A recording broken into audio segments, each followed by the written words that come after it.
We made it to 2025, and boy, oh boy, was it a crazy year for short-term rentals. We saw revenues going up in certain markets while other markets were just down. Some markets are up while others are down compared to even last year. Some markets are now extremely saturated while others have low supply and high demand. There's been some new growth, opportunities, and even regulation that's kept a limit on the supply in certain markets, all in 2024. That was a lot. So the question that is on everyone's mind is, where should I invest in 2025? So in this video, I'm gonna cover the top 10 short-term rental markets you should invest in 2025. Let's hit it.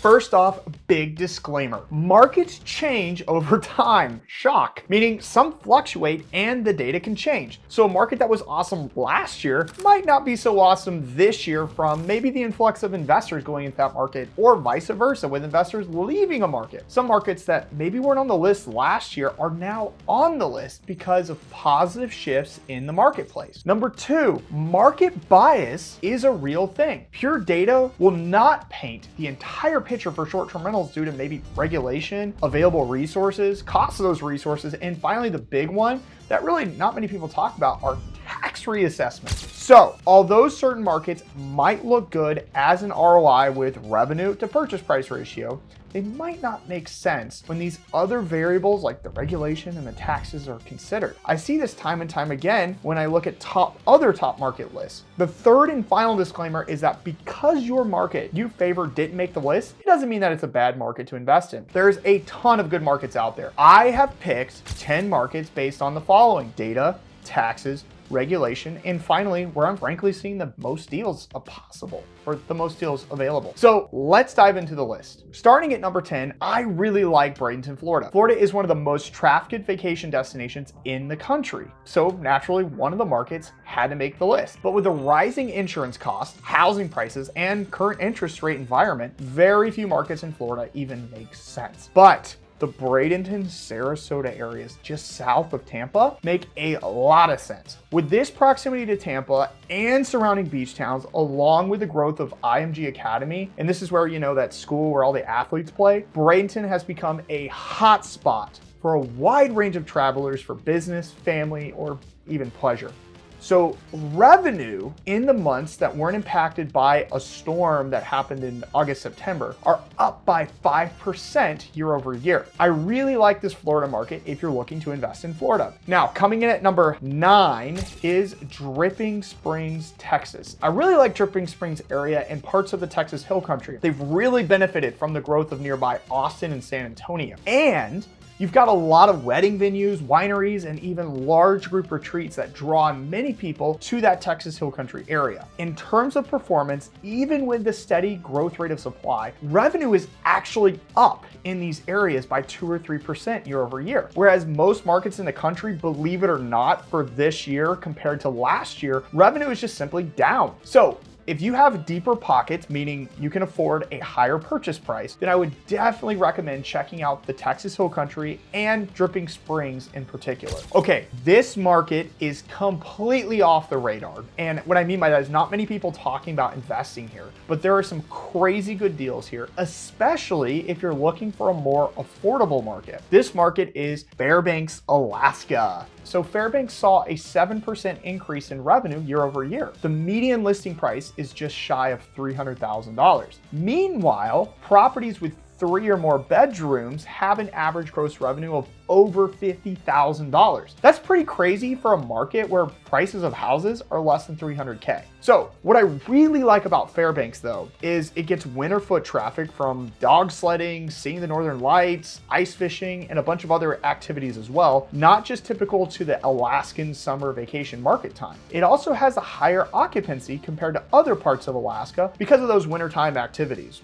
I really like Fairbanks, Alaska as a very affordable market to get into, low barrier of entry, and low competition as well. Coming in at number 6, along the western coast of Michigan, is the South Haven area. We've seen about a 5% increase in overall revenue, whereas the supply has consistently stayed low. It might be due to the local regulations, but not every single town or municipality or even village in that area is regulated. Travelers from Chicago enjoy the lake and other nearby recreational activities, and thankfully, the local regulations keep an overwhelming amount of competition from entering into that market, because when you see regulations, people get scared away. I really like South Haven, and I like the growth I'm seeing from there. Just be wary and careful of the property tax reassessment if you do decide to invest there. Tax reassessments can kill deals.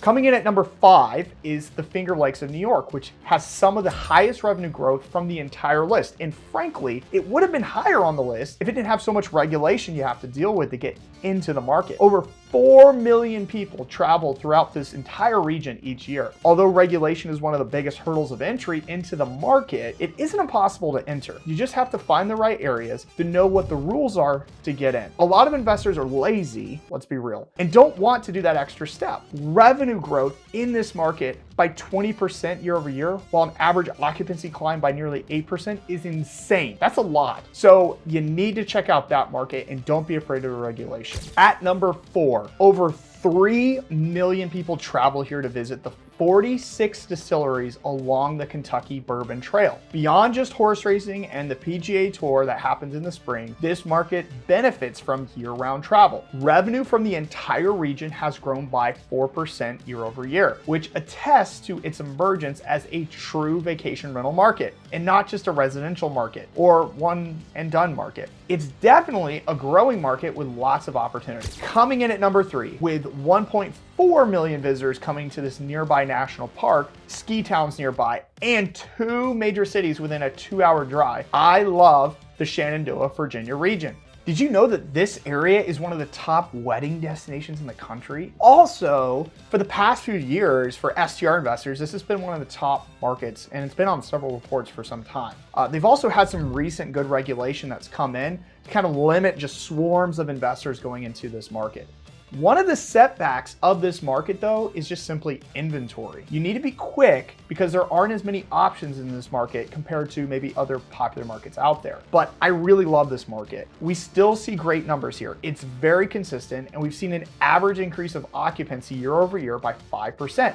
Meaning that people are just staying longer there in the winter and springtime too. Keep your eye on Shenandoah. Coming in at number 2 is Berkeley Springs, West Virginia, right? West Virginia, but you've got vineyards there, you've got skiing, you've got state parks, you've got a lot of mountain activities, especially during the summertime. Berkeley Springs is actually not that far from Shenandoah. It's not that unusual that 2 markets that are near each other benefit from the same cities as traffic drivers and are doing so well. It's very affordable. Also, the median listing price is right under $350,000, and average properties are grossing over $4,000 a month. I love Berkeley Springs, West Virginia, and you should definitely check that market out. Now, finally, coming in at the number 1 market, and this market saw an increase of revenue 15% year over year. Wintertime occupancy has increased by 10% year over year, and that's why the revenue has gone up. And there are less than 200 active rentals in this entire market, and it's near a major city. It's actually drivable from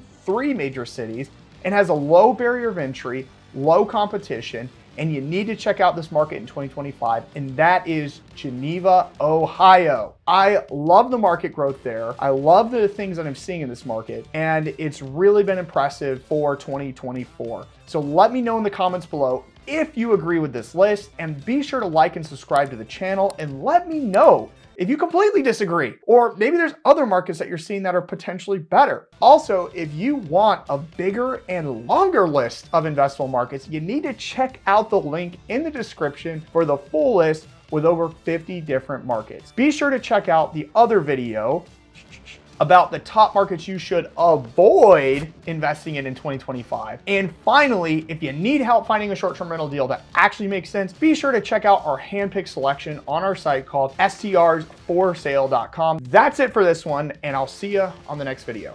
Thanks.